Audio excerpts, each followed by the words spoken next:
23वां अध्याय वर्णन आंवला तुलसी जान, इसको सुनने से हो जाता है कल्याण।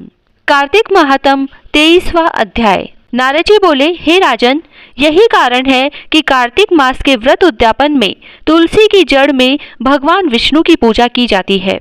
तुलसी भगवान विष्णु को अधिक प्रीति प्रदान करने वाली मानी गई है। राजन, जिसके घर में तुलसी वन है वह घर तीर्थ स्वरूप है, वहाँ यमराज के दूत नहीं आते। तुलसी का पौधा सदैव सभी पापों का नाश करने वाला तथा अभीष्ट कामनाओं को देने वाला है। जो श्रेष्ठ मनुष्य तुलसी का पौधा लगाते हैं वे यमराज को नहीं देखते। नम्रता का दर्शन, गंगा का स्नान और तुलसी वन का संसर्ग, ये तीनों एक समान कहे गए हैं। जो तुलसी की मंजरी से संयुक्त होकर प्राण त्याग करता है वह सैकड़ों पापों से युक्त ही क्यों न हो तो भी यमराज उसकी ओर नहीं देख सकते। तुलसी को छूने से कामिक, वाचिक, मानसिक आदि सभी पाप नष्ट हो जाते हैं। जो मनुष्य तुलसी दल से भगवान का पूजन करते हैं वह पुनः गर्भ में नहीं आते, अर्थात जन्म मरण के चक्कर से छूट जाते हैं।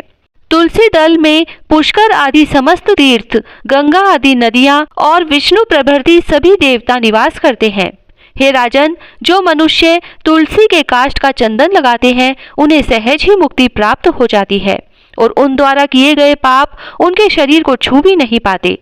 जहाँ तुलसी के पौधे की छाया होती है वहीं पितरों की तृप्ति के लिए श्राद्ध करना चाहिए। जिसके मुख में, कान में और मस्तक पर तुलसी का पत्ता दिखाई देता है उसके ऊपर यमराज भी दृष्टि नहीं डाल सकते, फिर दूतों की तो बात ही क्या है। जो प्रतिदिन आदर पूर्वक तुलसी की महिमा सुनता है वह सब पापों से मुक्त होकर ब्रह्मलोक को जाता है। इस प्रकार आंवले का महान वृक्ष सभी पापों का नाश करने वाला है। आंवले का वृक्ष भगवान विष्णु को प्रिय है।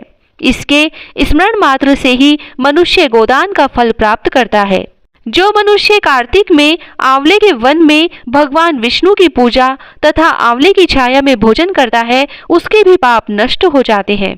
आंवले की छाया में मनुष्य जो भी पुण्य करता है वह कोटि गुना हो जाता है। जो मनुष्य आंवले की छाया के नीचे कार्तिक में ब्राह्मण दंपति को एक बार भी भोजन देकर स्वयं भोजन करता है वह अन्न दोष से मुक्त हो जाता है। लक्ष्मी प्राप्ति की इच्छा रखने वाले मनुष्य को सदैव आंवले से स्नान करना चाहिए। नवमी, अमावस्या, सप्तमी, संक्रांति, रविवार, चंद्र ग्रहण तथा सूर्य ग्रहण के दिन आंवले से स्नान नहीं करना चाहिए। जो मनुष्य आंवले की छाया में बैठकर पिंड दान करता है उसके पितृ भगवान विष्णु के प्रसाद से मोक्ष को प्राप्त होते हैं।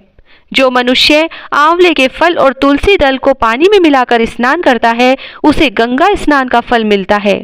जो मनुष्य आंवले के पत्तों और फलों से देवताओं का पूजन करता है उसे स्वर्ण, मणि और मोतियों द्वारा पूजन का फल प्राप्त होता है। कार्तिक मास में जब सूर्य तुला राशि में होता है तब सभी तीर्थ, ऋषि, देवता और सभी यज्ञ आंवले के वृक्ष में वास करते हैं। जो मनुष्य द्वादशी तिथि को तुलसी दल और कार्तिक में आंवले की छाया में बैठकर भोजन करता है उसके 1 वर्ष तक अन्न संसर्ग से उत्पन्न हुए पापों का नाश हो जाता है। जो मनुष्य कार्तिक में आंवले की जड़ में विष्णु जी का पूजन करता है उसे श्री विष्णु क्षेत्रों के पूजन का फल प्राप्त होता है। आंवले और तुलसी की महत्ता का वर्णन करने में श्री ब्रह्मा जी भी समर्थ नहीं है, इसीलिए धात्री और तुलसी जी की जन्म कथा सुनने से मनुष्य अपने वंश सहित भक्ति को पाता है। ओम नमो भगवते वासुदेवाय। 23वां अध्याय समाप्त। जय श्री राधे। कार्तिक की कहानी। 2 सास बहुएं थी। कार्तिक मास आया तो सास बोली, मैं कार्तिक स्नान के लिए तीर्थ जाना चाहती हूँ। बहू बोली, मैं भी चलूंगी। सास बोली, तू अभी बहुत छोटी है, अभी मुझे जाने दे। सासू तीर्थ गई तो बहू कुमार के से 35 कुंडे ले आई। रोज एक कुंडा भर कर रखती। उधर गंगा में सासू जी की नथ गिर गई। बहू कुंडे में नहाती हुई बोली, सासू नहावे उंडे, मैं नहाऊं कुंडे। इतने में गंगा की धारा कुंडे में आ गई। साथ में सासू जी की नथ भी आ गई। बहू ने नथ पहचान ली और अपनी नाक में पहन ली। महीना पूरा हुआ, सासू जी आई, बहू सामे लेने लगी तो सास नथ देखकर बोली कि तू यह कहाँ से लाई? तो बहू बोली, यह तो मेरे कुंडे में गंगा की धारा के साथ आ गई। पर सास ने कुछ ध्यान नहीं दिया। फिर सास बोली कि मुझे ब्राह्मण भोज करना है। तो बहू बोली कि सासू जी 2 ब्राह्मण मेरे भी जिमा दो, मैंने भी कार्तिक स्नान किया है। तब सास ने कहा कि तूने कहाँ कार्तिक स्नान किया? तो बहू बोली, ऊपर चलो मैं आपको बताती हूँ। ऊपर गए तो देखा सारे कुंडे सोने के हो गए। बहू बोली, मैं रोज कुंडा भरकर रखती और सुबह जल्दी उठकर नहाती और उल्टा करके रख देती। तब सासू जी बोली कि बहू तू तो बहुत भाग्यवान है जो साक्षात गंगा जी तेरे पास आई। तूने श्रद्धा और विश्वास से कार्तिक स्नान किया तो भगवान ने तुझे फल दिया। दोनों सास बहू ने धूमधाम से ब्राह्मण जिमाकर दक्षिणा देकर विदा किया। हे गंगा मैया, जैसे बहू पर कृपा की उसको कार्तिक स्नान कराया वैसे हम सबको कराना। तुलसा जी की कहानी। कार्तिक के महीने में सब कोई तुलसा माता को सींचने जाती। सब कोई तो सींच के आ जाती, पर एक बुढ़िया माई आती और तुलसा माता से रोजाना कहती, तुलसा माता सत की दाता, मैं बिड़ला सींचू तेरा, तू कर निस्तारा मेरा। तुलसा माता अड़ुआ दे लडुआ दे, पीतांबर की धोती दे, मीठा मीठा ग्रास दे, बैकुंठ का वास दे, चटके की चाल दे, पटके की मोत दे, चंदन का काठ दे, झालर की झिनकार दे, साई का राज दे, दाल भात का जीवन दे, 11 का दिन दे, कृष्ण का कांधा दे। इतनी बात सुनकर तुलसा माता सूखने लगी। भगवान ने पूछा कि तुम्हारे पास तो इतनी औरतें आती हैं, तुम्हें जिमाती है, गाती है, तो भी तुम कैसे सूखने लगी? तुलसा माता ने कहा कि एक बुढ़िया माई आती है जो रोजाना इतनी बात कहकर जाती है। मैं और तो सब कुछ दे दूंगी, पर आप कृष्ण जी का कांधा कहाँ से दूंगी? थोड़े दिन बाद बुढ़िया माई मर गई। सब कोई उसको उठाने लगे, पर वह इतनी भारी हो गई कि उठे ही नहीं। सब कोई कहने लगे कि पाप घाट की माला फेरती थी जिससे इतनी भारी हो गई। भगवान बूढ़े ब्राह्मण का रूप धारण करके आए। सबसे पूछने लगे कि इतनी भीड़ क्यों हो रही है? सब बोले, एक बुढ़िया मर गई है, पापनी थी इसीलिए किसी से नहीं उठती। तब भगवान बोले कि इसके कान में मुझे एक बात कहने दो तो यह उठ जाएगी। सबने कहा, तू भी अपने मन की निकाल ले। भगवान ने जाकर उसके कान में कहा, बुढ़िया माई तू बिड़ला सींचे मेरा, मैं करूँ निस्तारा तेरा। बुढ़िया माई अड़ुआ ले गड़ुआ ले, पीतांबर की धोती ले, पटके की मोद ले, मीठा मीठा ग्रास ले, बैकुंठ का वास ले, चटके की चाल ले, चंदन का काठ ले, झालर की झिनकार ले, साई का राज ले, दाल भात का जीवन ले, कृष्ण का कांधा ले। इतना सुनते ही बुढ़िया माई हल्की हो गई। भगवान उसे कांधे पर ले गए और उसकी मुक्ति हो गई। हे तुलसा माता, जैसा उसकी मुक्ति करी ऐसा हमारी करियो, जैसा उसको कांधा दिया वैसे सबको दियो। पीपल पटवारी की कहानी। एक गुजरी थी, उसने अपनी बहू से कहा कि तू दूध दही बेच के आ। वह बेचने गई तो रास्ते में औरतें पीपल पटवारी सींच रही थी। उनको सींचता देखकर बहू ने पूछा कि तुम यह क्या कर रही हो? औरतें बोली कि हम पीपल पटवारी सींच रही हैं, इससे अन्न और धन होता है, 12 वर्ष का बिछड़ा हुआ पति मिल जाता है। बहू बोली, ऐसी बात है तो तुम तो पानी से सींचती हो, मैं तो दूध से सींचूंगी। अब तो गुजरी बहू रोजाना दूध दही बेचने ही नहीं जाती, वह रोजाना दूध तो पीपल में और दही पटवारी में सींचती। सास दूध दही का दाम मांगती तो कह देती कि महीना पूरा हो जाने पर दे दूंगी। कार्तिक का महीना पूरा हो गया, पूनम का दिन आया। बहू पीपल पटवारी के पास जाकर बैठ गई। पटवारी ने पूछा कि तुम मेरे पास क्यों बैठ गई? तब बहू बोली कि सासू दूध दही का दाम मांगेगी। पीपल पटवारी बोली कि मेरे पास क्या दाम रखा है, ये भरा डिंडा पान पतूरा है, इसको ले जा। बहू ने वही ले जाकर कोठरी में रख दिया और डर के मारे कपड़ा ओढ़कर सो गई। सासू बोली कि बहू पैसे ला। बहू बोली कि कोठरी में रखा है। सासू ने कोठरी खोल के देखी तो हीरा मोती जगमगा रहे हैं। सासू बोली कि बहू इतना धन कहाँ से लाई? बहू ने आकर देखा तो सच्ची में ही धन भरा हुआ है। बहू ने सासू को सारी बात बता दी। सास ने कहा कि अब की कार्तिक में मैं भी पटवारी सींचूंगी। कार्तिक आया, सास दूध दही तो बेचकर आ जाती और हांडी धोकर पीपल पटवारी में चढ़ा देती। आकर बहू से कहती कि मेरे से दाम मांग। तब बहू कहती, सासू जी कोई बहू भी दाम मांगती है क्या? पर सासू कहती कि तू मांग।